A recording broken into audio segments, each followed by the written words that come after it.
És l'última jornada d'un campionat amb un final imprevisible. El Sevilla s'avança en el marcador al Camp Nou davant del Futbol Club Barcelona, que estava obligat a la victòria. El gol de Simeone, però l'igualava Hristo Stoichkov en el minut 20 de partit. Però un minut abans del descans, el Camp Nou emmudia amb aquest gol de Zucker. El Sevilla s'avançava 1-2. El Barça s'havia de jugar la Lliga en 45 minuts, quan sorgia l'esperit guanyador de Hristo Stoichkov, qui als 4 minuts i mig de la segona part feia el 2-2. Romario reservava el seu 30è gol en aquesta Lliga per fer el 3-2 que llançava el Barcelona cap al títol. Als 29 minuts, Laudrup aprofitava aquesta passada de Stoichkov per marcar el quart gol del Barça. L'estadi era un clam, mentre s'esperaven les notícies que arribaven des de Riazor, on el Corunya es veia incapaç de superar el València. Al minut 42, el capità José Mari Vaquero arrodoneix la gesta blaugrana marcant el 5-2. Tothom donava la Lliga per guanyada, la quarta consecutiva, la 14a en la història del club. Però en l'últim minut del partit de Riazor, Djukic desaprofita la gran oportunitat pel Deportivo de proclamar-se campió en aturar-li un llançament de penal al porter González. Núñez plorava d'alegria. El miracle s'havia tornat a fer realitat mentre Djukic, desconsolat, abandonava Riazor. I la festa al Camp Nou es desfermava per celebrar un nou títol de Lliga. Treure entrades d'espectacles. Comprar bitllets de metro. Pagar rebuts. Conèixer el saldo i els moviments del compte. Pagar tributs. Ara, tot això, vostè ho farà automàticament i amb un sol dit. Nou Servicaixa de la Caixa. Dit i fet. El primer gran duel a la Lliga entre el Barça i el Deportivo es produeix a la 7a jornada. El Barça visita de líder Riazor. Els blaugrana avantatgen amb 3 punts els gallecs a la taula classificatòria, que no han pogut disposar en les primeres jornades de la presència de la seva parella de cracs brasilers, Mauro Silva i Bebeto, convocats amb la selecció del seu país de cara al Mundial 94. És l'equip d'Arsenio el que disposa de les millors oportunitats.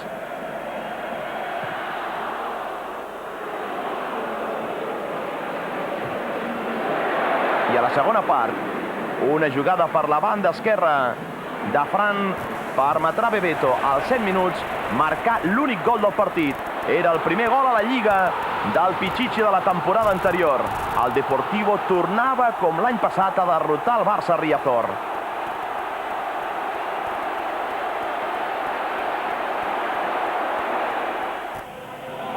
Un cop més, el València seria la víctima del millor futbol de l'equip blaugrana. El Lluís Casanova, els de Johan Cruyff, tornarien a impartir una lliçó magistral. I això, que en la primera jugada del partit el València estaria a punt de marcar. Mijatovic fa aquesta rematada que Ferrer, sota els pals, impedeix que acabi entrant la pilota al fons de la porteria barcelonista.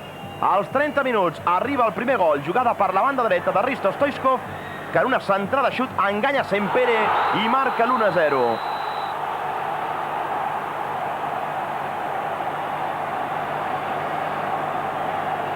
Quatre minuts després, el capità José Mari Vaquero, en una nit molt inspirada, faria el 0-2.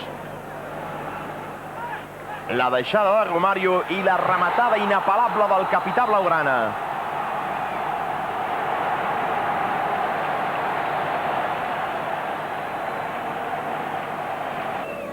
Novament, a la segona meitat, José Mari Vaquero, amb Laudrup ja al terreny de joc, aprofitaria per marcar el tercer gol que deixava sentenciat el partit.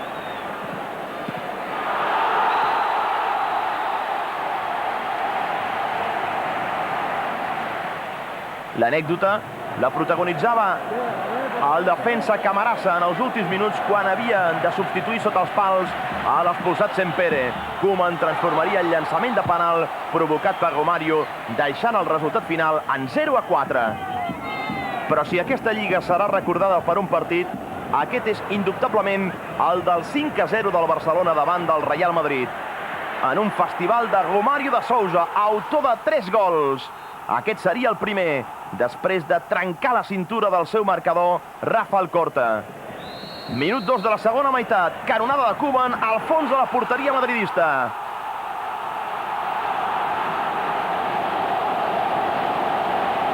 Una rematada a 120 km per hora.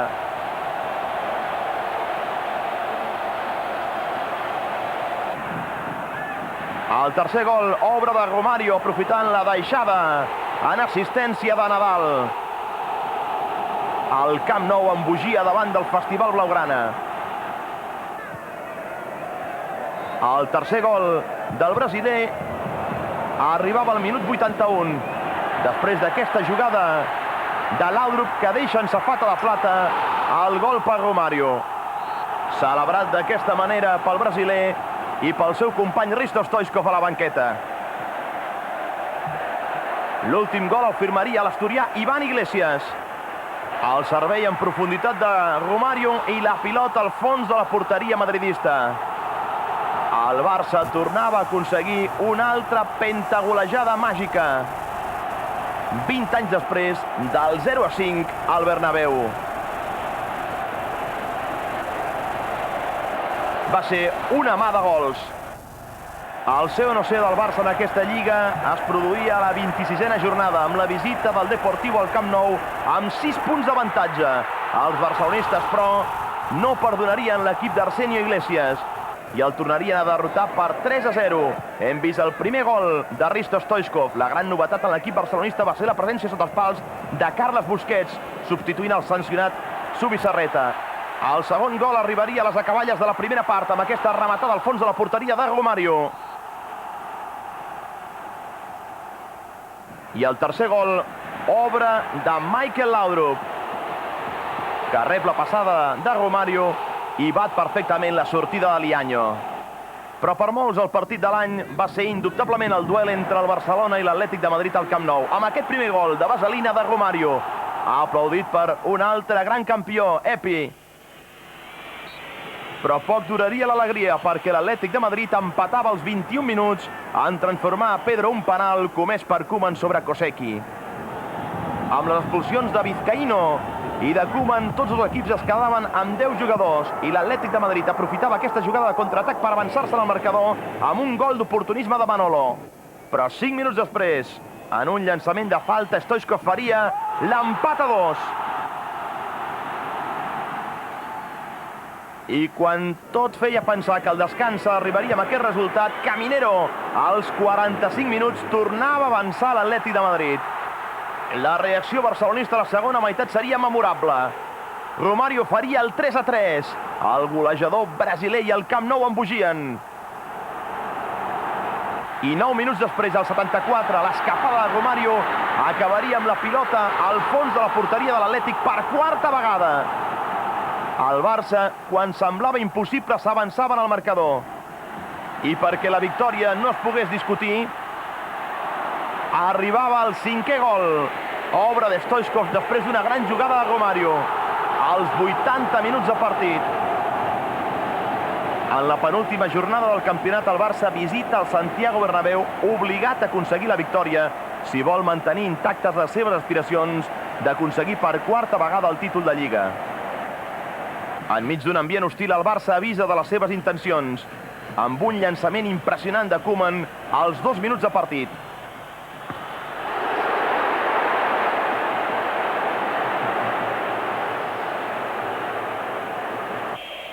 Però la victòria semblava que se li podia escapar al Barcelona, quan ja ben entrada la segona meitat, l'àrbitre Urío Velázquez deixa de xiular aquest clar penal comès sobre Amor a l'àrea madridista.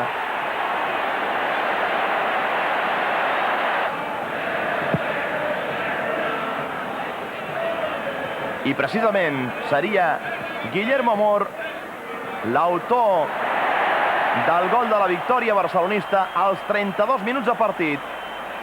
La jugada de Stoichkov, que fa una centrada rematada per Amor al fons de la porteria madridista. Feia 9 anys que el Barça no guanyava el Santiago Bernabéu.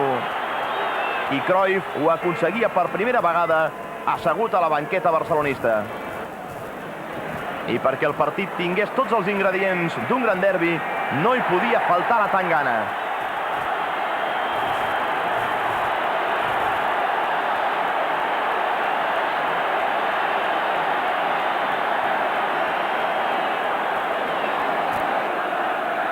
Orió, en el partit del seu comiat, s'ho va mirar d'aquesta manera.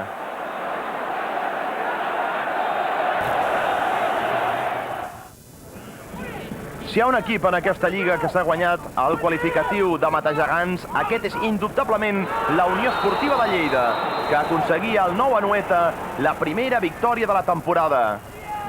Era Chema als 13 minuts el que marcava el primer gol i el capità Rubio als 26 minuts en transformar un llançament de penal. Era el 0-2. El Lleida començava a acariciar la possibilitat d'aconseguir una victòria quan ja s'havien disputat 10 jornades. Una victòria que tindria el seu punt culminant als 63 minuts amb aquesta jugada de contraatac acabada pel danès Søren Andersen. El Lleida guanyava per 1-3.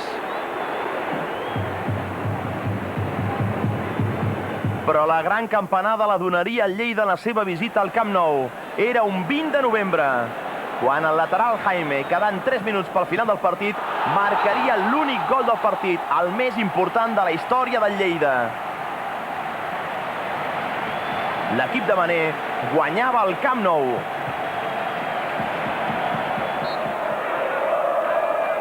Però al Lleida li faltava aconseguir una victòria a casa davant dels seus incondicionals, i aquesta no arribava fins la 15a jornada.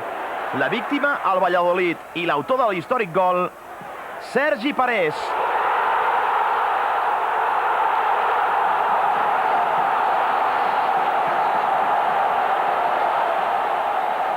Pocs equips poden presumir d'haver guanyat en una mateixa temporada el Madrid i el Barcelona com ho ha aconseguit el Lleida. El primer gol arribaria als 19 minuts, marcat per Sergi Parés amb la col·laboració del danès Søren Andersen.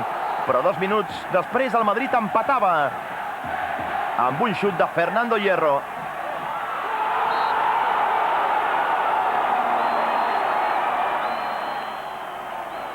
Però als 29 arribava la canonada de Matosas amb la rematada final al fons de la porteria d'Andersen.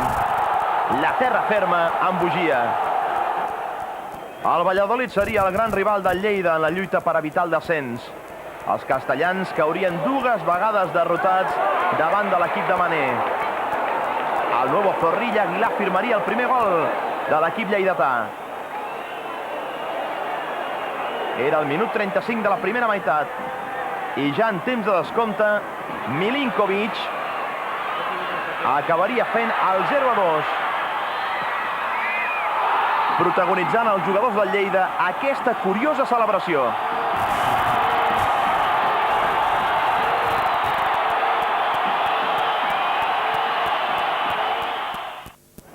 Però el gran protagonista d'aquesta lliga ha estat, sense cap mena de dubte, el davanter brasiler del Barcelona, Romário de Sousa Faria. Millor jugador i màxim golejador al campionat. En 5 ocasions, Romário, a més, ha estat capaç de marcar 3 gols en un mateix partit, el que els anglesos anomenen hat-trick. El primer el va fer en la primera jornada, precisament, davant de la Reial Societat.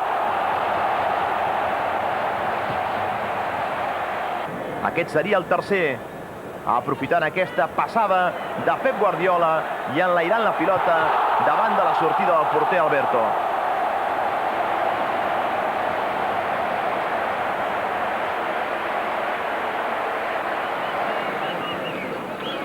El millor gol del brasiler, però, seria el Sadar. Després d'aquesta magistral assistència de Michael Laudrup.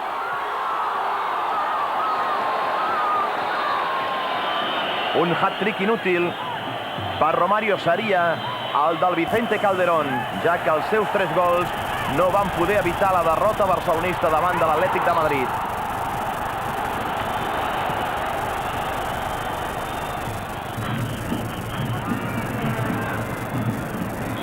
En el segon gol deixa clavat Solofàbal i bat el porter Diego amb un xut creuat.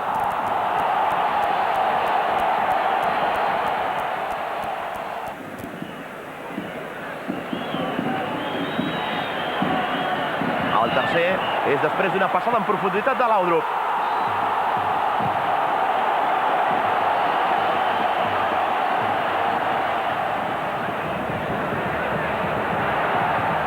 Davant del Real Madrid, una nova trigolejada del Pichichi Blaugrana.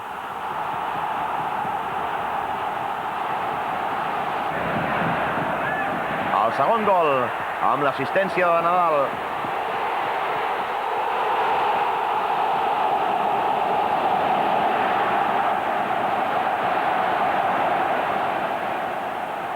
I el tercer serà gràcies a una passada magistral de Laudrup.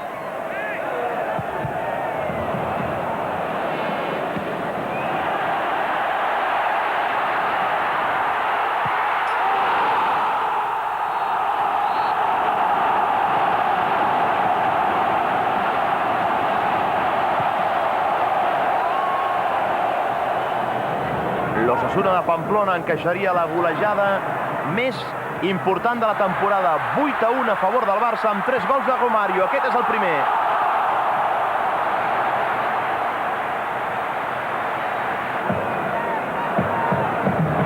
El segon després d'una jugada individual de Hristo Stoichkov, amb qui el brasiler s'ha entès a les mil meravelles. I el tercer, de llançament directe a la falta. El mateix escaire.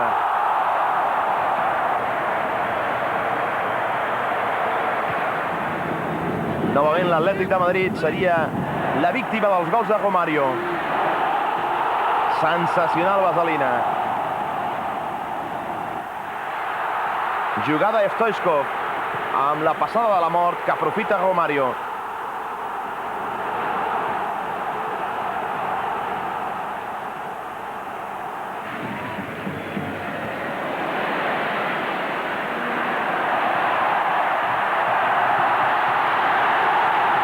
Gran jugada de contraatac que deixa clavada la defensa de l'Atlètic de Madrid.